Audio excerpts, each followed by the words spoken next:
Welcome back to the channel. Thanks for joining here at UnapologeticlyProgressive. Once again, we're brought to you by Dubby Energy. Check the link in the description below to save 10% at checkout or use my code UnapologeticlyProgressive. Now, there's been a lot going on between the shooting that took place in Idaho yesterday, which I do not have the information to cover right now, and the big bogus bill making its way through Congress, and that's what we're going to talk about today. The other one is a very serious situation, and I do want to discuss it, and I do want to cover it, but I want to make sure I have the facts before I start talking about it.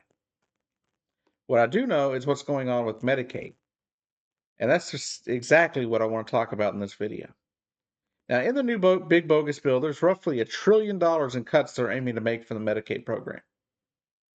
Now, a lot of these are on the administrative side of things, on how much providers we paid and things like that. But also there's a large number of cuts being made to the patient side of things that will remove people from the Medicaid rolls in several states across the country. Because they're going to make in the next 3 to 4 years a $26 billion cut to the program that will directly affect patients that use Medicaid. Those of you that are on Medicaid because of the expansions in your states, you may lose coverage depending on your state. In fact, that's how I get my Medicaid insurance. Even though I'm disabled here in Oklahoma, I still have to qualify for Medicaid. And I only do that now because of the Medicaid expansion in Oklahoma. So once that's gone, my wife and I, neither one will have any kind of health care. And that's going to happen to millions of Americans just like myself and my wife across the country. I hope you're not one of them. But the fact is, this is going to hurt millions of people.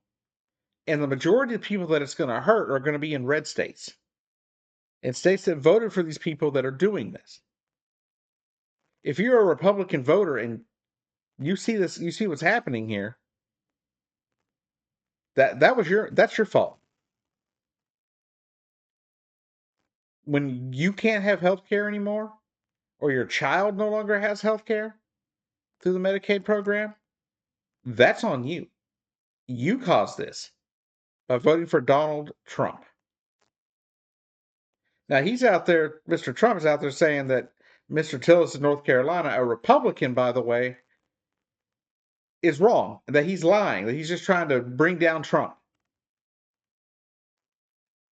But the fact is, it's not just Senator Tillis. There's Senator Rand Paul as well. Somebody that's never been a fan of things like Medicaid, food stamps. But he also understands how detrimental it would be to destroy those programs for the millions of Americans that rely on them and the millions of people in Kentucky that rely on them. In fact, states that would be hit the hardest are Mississippi, Alabama, and Kentucky.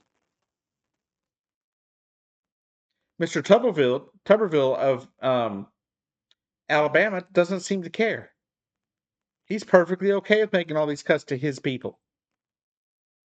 Remember that, people of Alabama, and when you go back to vote.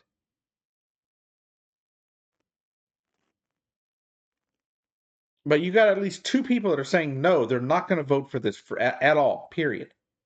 And that's Rand Paul and Senator Tillis. Let's hope they stick to those guns, right?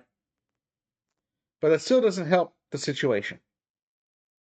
We need at least 4 or 5 Republicans to step away from this bill and say no.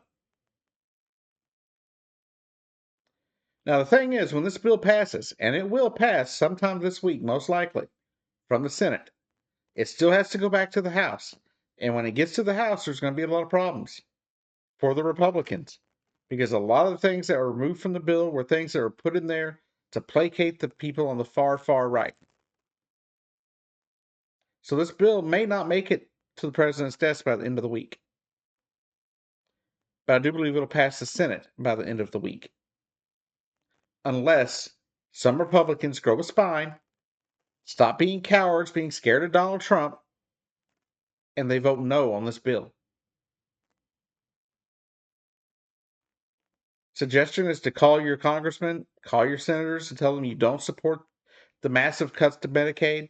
That is one thing that you're not willing to do. It's a hill that I'm willing to die on. There is no reason for these cuts.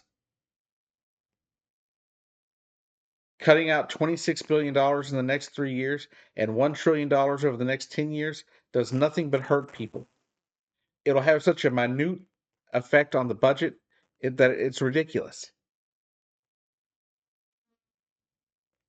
If they want to go after fraud, I'm fine with that. If they want to go after people that are milking the system and cheating the system, then fine, do that. But stop hurting Americans in the process.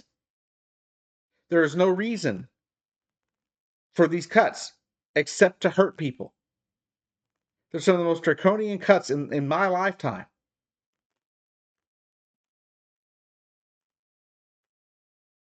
Some of the worst cuts I've ever seen from this government are in this bill. Food stamp cuts, major cuts to food stamps, program changes to food stamps where they force the states to pay almost half of the food stamp allotment for their states, as opposed to the way it's always been, which has been the money comes from the federal government, goes to the states, and the states distribute it to the people that need welfare, that need food stamps, that need SNAP benefits, right? That's how it's always been. That's not how this bill was going to leave it. If this bill is allowed to pass as is, people on Medicaid are going to be in trouble, and people on food stamps are going to be in trouble. Unless they live in one of those blue states where, they actually care. But in places like Oklahoma, Alabama, Kentucky, Mississippi, Louisiana, where they don't give a flying flip if you live or die, you will for sure see cuts coming to your food stamps. You will see cuts coming to Medicaid that'll kick you off Medicaid. But luckily, these are going to be slow and incremental. That's supposedly over the next 3 to 4 years for the $26 billion to be cut. And then it'll progress from there. Now, of course, Donald Trump is doing this simply so Republicans are able to hold the House and maybe the Senate in 2026. That's the reason they're doing this, the way they're doing it. They want to push it off to another Congress and blame another Congress for it. Blame the Democrats if they happen to take power when these cuts take effect. That's what they're doing. They're trying to make it as if the Democrats are the reason this is happening, and they're not. This is 110% being done by Donald Trump and his thugs in Congress and people that don't give a crap about you or me. They don't care if we live or we die. They don't care.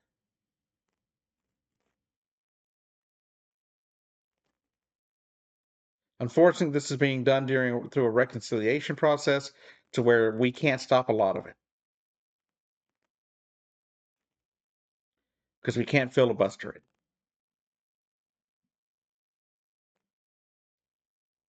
Luckily, the parliamentarians saved a lot of lives by blocking some of the stuff.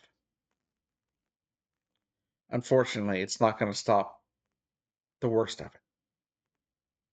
It's not going to stop the massive cuts to Medicaid and the massive cuts to food stamps. People are still going to be without food and without medical care. Now, when I have more information on this later this week, when I can look through the entire bill and see what's in it, then maybe I can bring you some better news somewhere. But right now, we're not in a good spot. Right now, the Republicans control everything. No matter how much they're going to try to blame Democrats down the road for the problems that this bill creates, they're not going to have any Democrats supporting it, any Democrats voting for it. So it's all going to be Republicans. If we can get like 5 Republicans to vote no or to abstain, then we can stop the bill. but that's the only way. So, anyways, if you live in one of those red states, I suggest calling your congressman, especially your senators, and making them well aware that you do not support the cuts to Medicaid or to the food stamps program.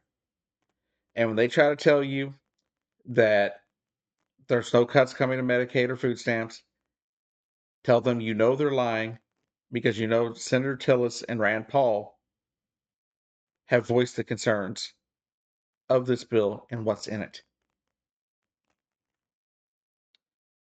Those two are two of the most, the two of the more predominant Republicans in the Senate.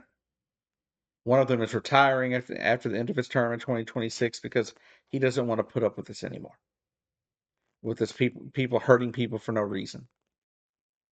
The partisan politics and the gridlock that it's created, and the fact that we've gotten nothing done for the American people in years. We can't do anything good in America because people are always trying to hurt Americans.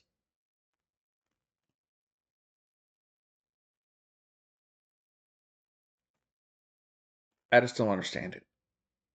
Anyways, thanks for watching.